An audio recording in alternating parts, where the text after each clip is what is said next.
મારું નામ પ્રિયા છે.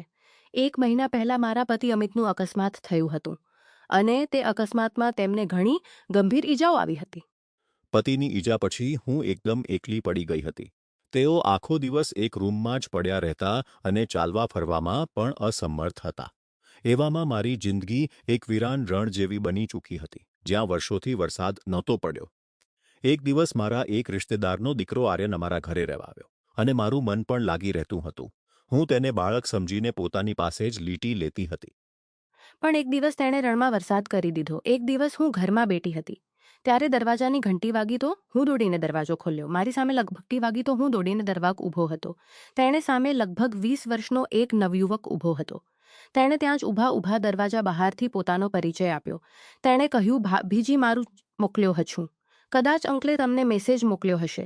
મને તરત જ પ્રકાશ અંકલનો તે મેસેજ યાદ આવ્યો.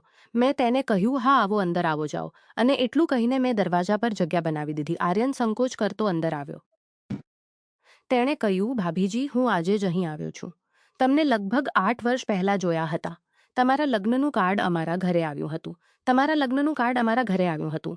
ત્યારે મારી હાઈસ્કૂલની પરીક્ષાઓ હતી, તેથી હું તમારા વિવાહમાં સામેલ થઈ શક્યો ન હતો. હું અહીં કોલેજની પઢાઈ માટે આવ્યો છું અને આલો અંકલે આ સામાન તમારા માટે મોકલ્યો છે.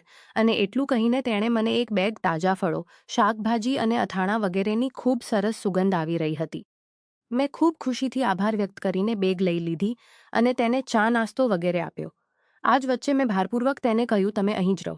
મેં તમારા અંકલને કહી દીધું છે કે તમને બધું તૈયાર મળી જશે. તમે બસ પોતાની પઢાઈ લખાઈ પર ધ્યાન આપજો. આર્યન આ સાંભળીને બસ એક જ વારમાં માની ગયો. માનો કે આ જ વાત સાંભળવા માટે બેચેન હતો. તે ઊભો થયો અને ઝટપટ પોતાનું બધું સામાન જે તેણે બહાર રાખ્યો હતો અંદર લઈ આવ્યો. તે આખો દિવસ આર્યન બસ પોતાનું રૂમ ઠીક કરતો રહ્યો. થોડી જ વારમાં તે અહીં અપનાપણું અનુભવવા લાગ્યો હતો. પણ તેનું હૃદય અહીં આટલી ઝડપથી લાગી જશે એવું મેં વિચાર્યું જ ન હતું. બીજા દિવસે મેં આર્યનને મારા પતિ અમિત સાથે મળાવ્યો. આર્યન આ વિચારીને હેરાન રહી ગયો કે વાહિયાતકાલે બપોરથી રાત સુધી તેમની કોઈ અવાજ પણ સંભળાઈ ન હતી.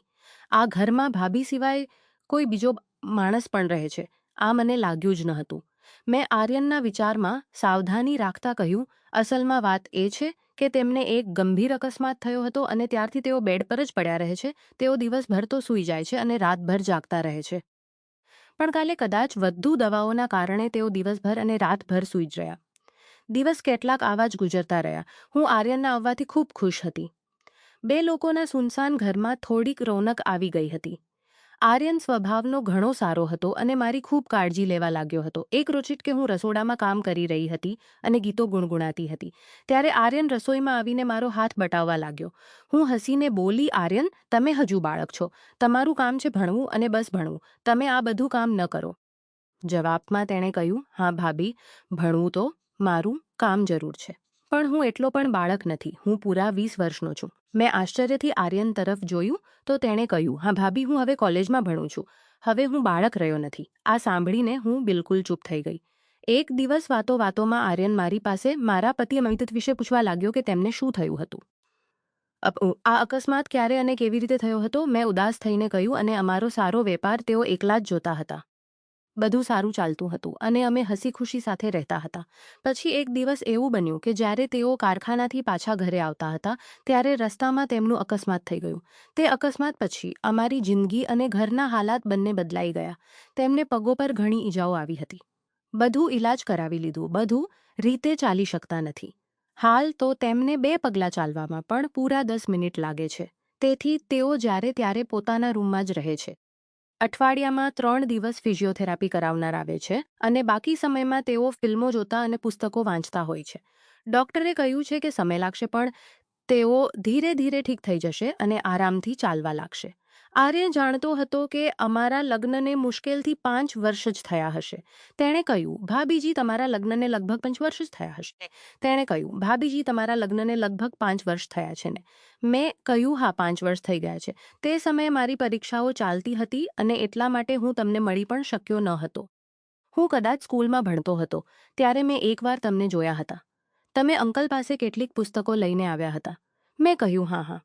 ત્યારે તમારા અંકલ મારા ગણિતના શિક્ષક હતા અને હું તેમને પુસ્તકો પરત કરવા આવી હતી, કારણ કે આ પછી હું બીજી સ્કૂલમાં જવા લાગી હતી. દિવસો ગુજરતા રહ્યા અને આર્યનને અમારા અહીં રહેતા 4 મહિના થઈ ગયા હતા. આર્યન લડકપનના ઉપર ખરાબ રસ્તા પર રજ ચાલી રહ્યો હતો. પણ તેણે આ સાપ સમજી લીધું હતું. તેણે આ સાપ સમજી લીધું હતો જે થોડું ઘણું સંગીતની સૂર અને તાલ પેદા કરી રહ્યો હતો. આર્યન મારી સાથે નજીકીઓ વધારવાની લગાતાર કોશિશ કરી રહ્યો હતો. તેથી હું પણ તેની તરફ ખેંચાઈ ચાલી રહી હતી. અમે બંને કામથી ફ્રી થયા પછી ઘણો સમય એકબીજા સાથે વિતાવતા હતા. સાથે બેસીને ખાવા ખાતા હતા અને ધીરે ધીરે નજીક પણ થતા જઈ રહ્યા હતા. હું હવે તેની સાથે પ્રેમ કરવા લાગી હતી અને મને ખબર હતી કે તે પણ મારી સાથે પ્રેમ કરવા લાગ્યો છે. કારણ કે હવે અમારી વચ્ચેનો સંબંધ પરવાન ચડતો જઈ રહ્યો હતો. દિવસો ગુજરતા જઈ રહ્યા હતા અને અમારી વચ્ચેની દૂરીઓ ઘટતી જઈ રહી હતી. હવે મને આર્યનનો સ્પર્શ સારો લાગતો જઈ રહી હતી. હવે મને અહીં તહીં સ્પર્શી લેતો હતો. તે કદાચ આ તપાસતો હતો કે ભાભી કેવી રિએક્ટ કરશે. ક્યારેક ક્યારેક પોતાના પતિ વિશે વિચારી હું ઘણી ઉદાસ થઈ જતી અને મારી આંખો નમ થઈ જતી. એવામાં આર્યન જ મને સંભાળતો અને મને ગળે લગાડી લેતો. અમે બંને હવે સાથે જ લેટવા લાગ્યા હતા અને એકબીજામાં ગુમ થઈ ચૂક્યા હતા. એક રોજની વાત છે. આર્યન આજે બિલકુલ જ ફુરસતમાં હતો. તેથી તે ગીત ગુણગુણાતો રસોડામાં આવ્યો અને ઝટપટ મારી બંને આંખો મોં લગાડીને બોલ્યો, ભાભી, આજે હું તમારું સારું કામ કરી દઈશ. તમે અહીં આવો અને આરામથી બેસો. તે હળવેથી મારા મુલાયમ ધોવાયેલા ભીના અને સુગંધિત વાળને લગભગ સૂંઘતો હતો અને મને એક ખુરશી પર બેસાડવા લાગ્યો. હું પણ હવે મસ્તીમાં આવી ગઈ હતી. હું ખુરશી પરથી ઊભી થઈ ગઈ અને તેને ખુરશી પર બેસાડીને જાતે તેની ગોદમાં આવીને બેસી ગઈ. અમે બંને કેટલાક પળો આવા જ રહ્યા. ન તો હિલીએ ડોલીએ અને ન જ કંઈ બોલ્યા. બસ ચૂપચાપ એકબીજાને અનુભવતા રહ્યા. હજુ 2 મિનિટ પસાર થયા હશે કે ક્યાંથી કોઈ ખાંસવાની અવાજ આવી તો અમે બંને ચોંકી ગયા અને ગભરાઈને મેં આર્યનને પોતાનાથી તરત જ અલગ કરી લીધો. જો કે આર્યનની ઈચ્છા ન હતી કે તે મારાથી અલગ થાય. પણ પછી પણ કંઈક વિચારીને તે મારાથી અલગ થયો અને મુસ્કુરાતો રસોડામાંથી બહાર ચાલ્યો ગયો.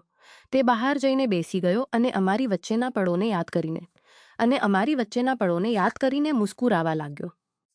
મેં તેની પાસે જઈને બેસીને તેના ગાલ પર એક હળવીસી થપ્પડ મારી અને બીજા ગાલ પર મીઠોસા ચુંબન આપીને ઊભી થઈ ગઈ. તેના પર આર્યન બોલ્યો કે ભાભી, બીજા ગાલથી આટલી નાઇન્સાફી કેમ? તે પોતાની જગ્યાએથી ઊભો થઈ ગયો અને મારી બાજુમાં આવીને કામ કરવા લાગ્યો. તે વારંવાર મને સ્પર્શ કરતો હતો. મારા શરીરમાં તો જાણે વીજળી દોડી રહી હતી. હું તેના સ્પર્શથી કેટલી પ્રફુલ્લિત હતી. હું તો આવા અદ્ભુત અનુભવને તરસી જ ગઈ હતી. પણ તે સવારે આર્યને મારું સારું અધૂરાપણું દૂર કરી દીધું હતું. ઘણા મહિના પછી આજે રણમાં વરસાદ થયો હતો અને જોરથી થયો હતો. અમે બંને મૂરઝાઈને પછી બેડ પર જ પડ્યા લાગ્યો. મેં એક કપ ચા લઈને આર્યનને પ્યારથી જોતી હતી. તે રૂમમાંથી નીકળી અને પતિના રૂમ સુધી પહોંચી ગઈ. આર્યન પણ કપડાં પહેરીને બહાર આવ્યો અને પોતાનો નાસ્તો બનાવવા લાગ્યો.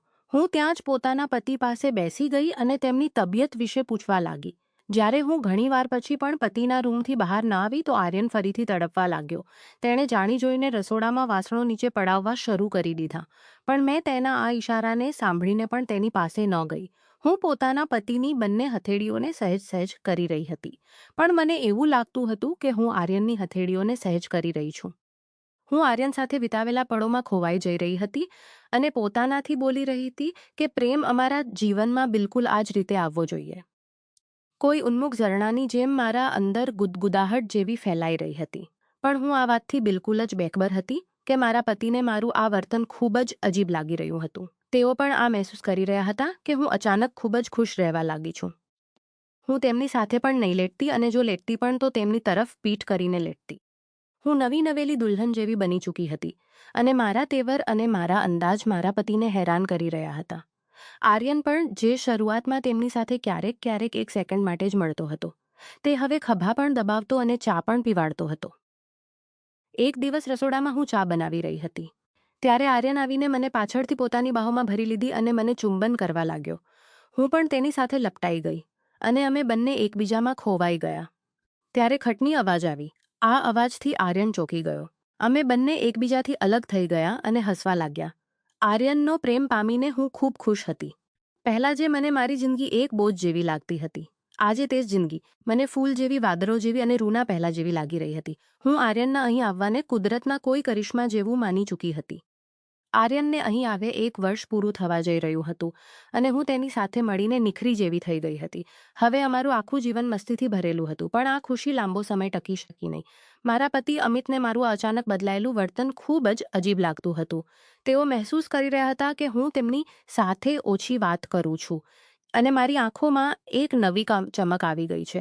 એક દિવસ તેમણે મને પોતાની પાસે બોલાવીને ધીમેથી કહ્યું, પ્રિયા, છેલ્લા કેટલાક મહિનાથી તું ખૂબ બદલાઈ ગઈ છે. તારી આંખોમાં ખુશી તો છે, પણ તું મારી સાથે એવી રીતે વર્તે છે જાણે હું તારા માટે ભાર બની ગયો છું. મારા આ શબ્દો સાંભળીને મારા મનમાં ભારે ગુનાહિતારોપણની લાગણી જાગી ગઈ. હું સમજી ગઈ કે મારી આ ક્ષણિક ખુશીની પાછળ મારા પતિની નજરે અદૃશ્ય થઈ રહેલી વેદના અને એકલતા છે. આર્યન પણ ધીરે ધીરે સમજી ગયો કે આ સંબંધ અમારા માટે યોગ્ય નથી અને તે અમારા જીવનને વધુ જટિલ બનાવી રહ્યો છે. તેણે પોતાની કોલેજની પઢાઈ પૂરી કરીને પાછા જવાનું નક્કી કર્યું. જ્યારે તે જવા તૈયાર થયો ત્યારે મેં તેને કહ્યું, આર્યન, તું જે અહીં આવ્યો હતો તે કુદરતનું એક કરિશ્મા જેવું લાગ્યું હતું, પણ હવે તારે પાછા જવું જોઈએ. અમારી વચ્ચે જે થયું તે મારી એકલતા અને તારી યુવાનીના કારણે થયેલી એક ભૂલ હતી. હું હવે મારા પતિની સાથે રહીને તેમની સેવા કરીશ અને જે વચન મેં લગ્ન સમયે આપ્યું હતું તેને નિભાવીશ. આર્યન ચૂપચાપ મારી વાત સાંભળીને ચાલ્યો ગયો. આજે પણ જ્યારે હું પતિની સેવા કરું છું કે મેં ઓછામાં ઓછું હવે સાચો રસ્તો પકડ્યો છે. જિંદગીના મુશ્કેલ સમયમાં ક્ષણિક સુખ માટે ખોટા સંબંધોમાં પડવું એ આખરે વધુ પીડા અને ગુનાહિતારોપણ જ આપે છે. સાચી વફાદારી અને ધીરજ જ જિંદગીને સાચી રીતે જીવવા દે છે અને હૃદયને શાંતિ આપે છે.